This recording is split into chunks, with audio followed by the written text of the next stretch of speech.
Okay, Elaine? Thank you, General. I am so excited to be here, and thank you so much for inviting me. I'm going to pick up where the Congressman left off. Is our military ready or not? This is a hot topic.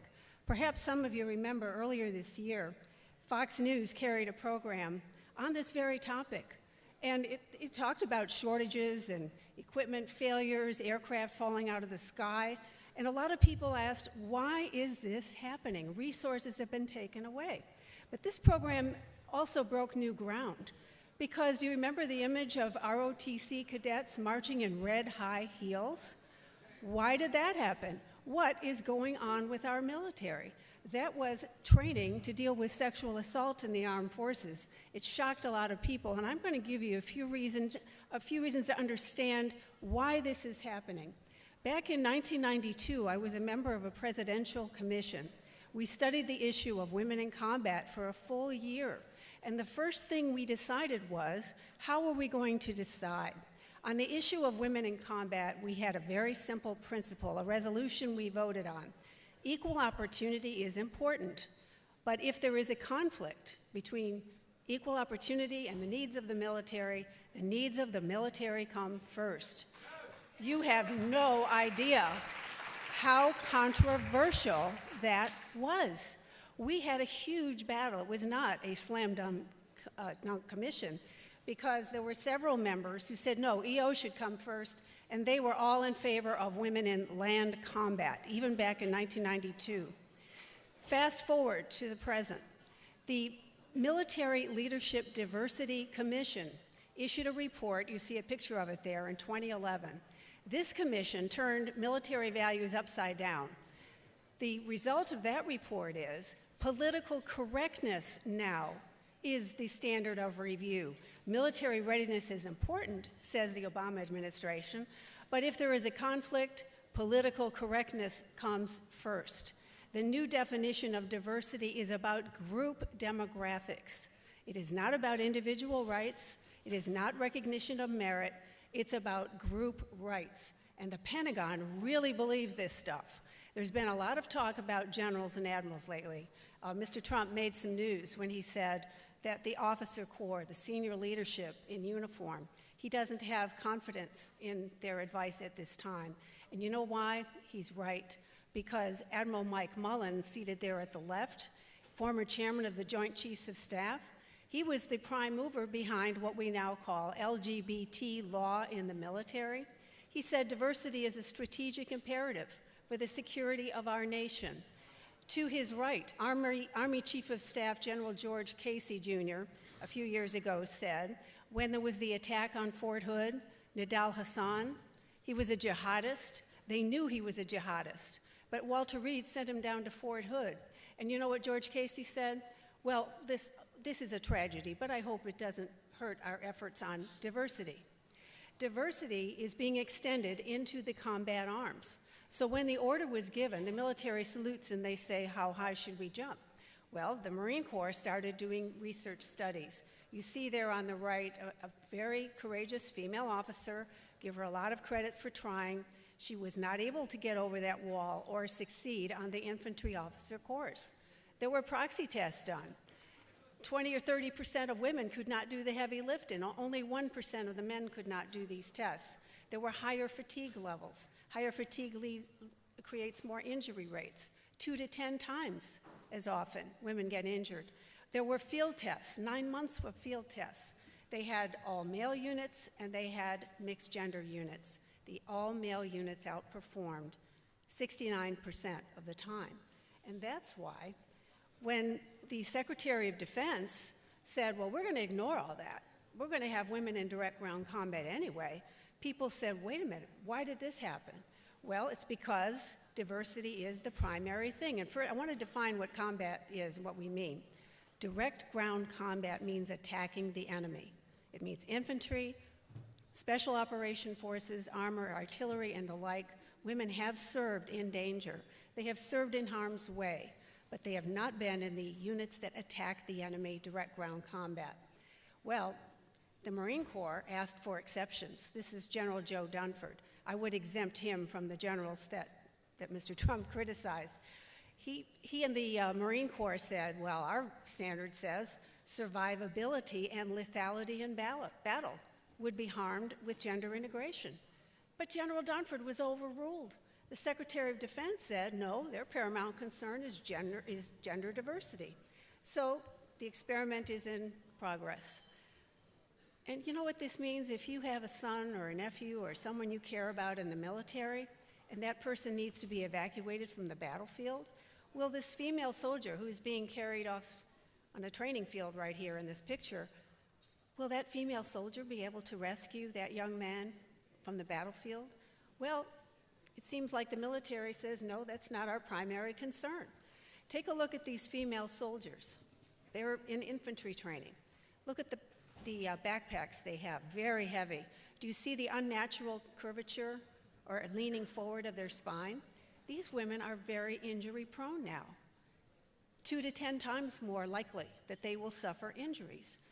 6 of 7 female Marines were not able to get through their infantry training. They didn't have the strength, the stamina, the running speed.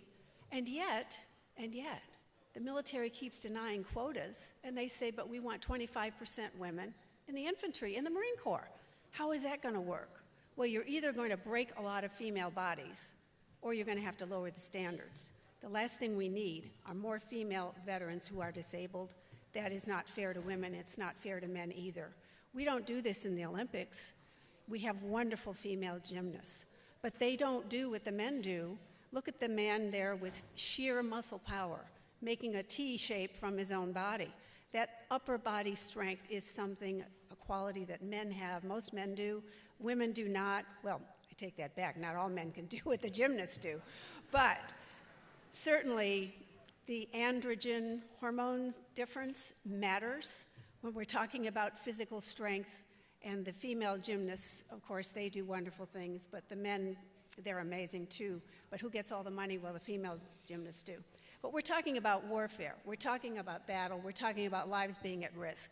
Now comes the result of the experiment. Co-ed conscription. Are you ready for this? If you haven't heard, there is a defense bill right now in the Senate that would draft, include in registration for selective service, young civilian women who don't even know this is going on. I'm telling you, parents, this is the week right now. You better tell the Senate to take this out. Guess who put it in there? Senator John McCain. Put this provision in the defense bill. Get on your Twitter feed right now. It's called #Don'tDraftOurDaughters. Send messages to every member of the Senate right now. It's critically important. Selective service is only an insurance policy. If in a national emergency, we need to bring into the military people who are prepared or can be trained, we don't need to have thousands of people who are not physically prepared to become what are called combat replacements. You don't draft women for desk jobs, the Marine Band.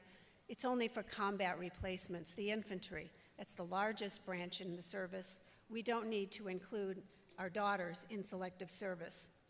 But again, taking gender diversity to extremes, this is a poster from the Pentagon. Did you know about lesbian, gay, bisexual, transgender Pride Month? They've had 8 of them at the Pentagon and the White House, and it's become like a special interest faction. All of the promises that were made saying, well, don't worry, there won't be any threats to religious liberty. Well, that wasn't true. Religious liberty is under siege all the time. There was a promise made, no same-sex marriage or benefits if the law was repealed. That, of course, was implemented very quickly. There have been steep increases in sexual assault cases, both male and female.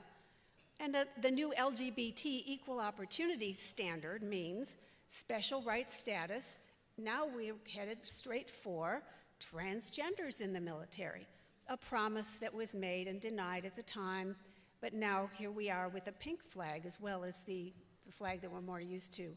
The big problem here is doctors and nurses. If you have a doctor or a nurse in the military, if you have a daughter or son at the academies, the military academies, if you're a military family and you have children in schools, guess what? The doctors and nurses will not be free to to avoid having to do this kind of treatment, including surgery, no conscience clauses. Personal privacy rights are secondary. And in the schools, this is the largest school system and child care center in the world. We're going to have transgender instruction at all levels of the Pentagon. That is the logical conclusion to diversity being the primary standard of review. If you saw the movie 13 Hours, you saw warriors.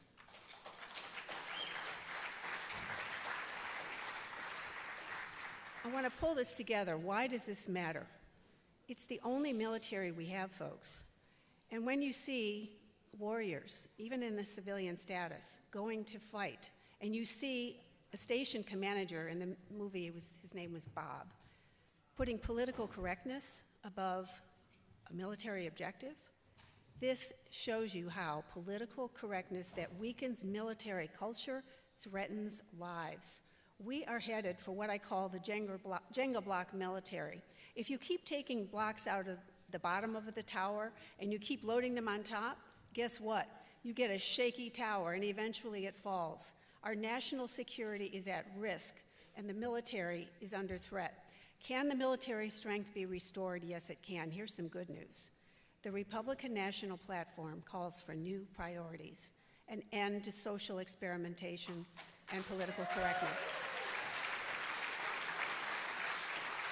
It calls for an objective review of social policies and appropriate administrative, legal, or legislative action to correct problems, support for women's exemption from direct ground combat, support for their exemption from selective service, support for high uncompromised standards and religious liberty, due process rights in matters of sexual assault and misconduct.